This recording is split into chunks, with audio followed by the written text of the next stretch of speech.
আসসালামু আলাইকুম, welcome to Chandpur to Comilla mini tour blog. আজকে জার্নিটা করব আমরা ট্রেনে। চাঁদপুর থেকে ট্রেনে যাব কুমিল্লায়। আমাদের ট্রেন ছিল ভোর 5টায়। আমরা 3:30টায় ঘুম থেকে উঠেছি, উঠে রেডি হয়ে 4:30টার ভিতরে স্টেশনে চলে আসলাম। চাঁদপুর থেকে আমাদের প্রথমে যেতে হবে লাকসাম, সেখান থেকে ট্রেন চেঞ্জ করে আবার কুমিল্লা ট্রেনে করে আমরা যাব কুমিল্লায়। ট্রেন জার্নি করা কার কাছে কেমন লাগে জানি না, আমার কাছে খুবই ভালো লাগে। আর বাস জার্নি করা আমার একদম পছন্দ না। আমরা চলে আসলাম লাকসামে, এসে সকালবেলা নাস্তা সেরে এরপর আমরা কুমিল্লা ট্রেনে করে চলে যাব কুমিল্লায়। এখানে আমাদেরকে 1 ঘন্টার মতো ওয়েট করতে হয়েছে, তারপর আমাদের ট্রেন আসছে।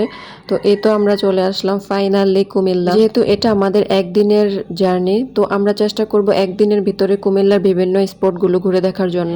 স্টেশন থেকে আমরা সোজা চলে আসলাম ওয়ার সিমেট্রি দেখার জন্য। পরিবেশটা ছিল একদম শান্ত, স্নিগ্ধ, কোলাহল মুক্ত একটা পরিবেশ, মন একদম শান্ত করে দেওয়ার মতো। সেখানে আমাদের ভালোই লেগেছে। অনেকক্ষণ সময় কাটানোর পর আমরা সেখান থেকে চলে যাব সোজা ম্যাজিক প্যারাডাইস পার্কে। তো সেটার এই ভিডিওতে থাকবে না, থাকবে নেক্সট ভিডিওতে। আল্লাহ হাফেজ।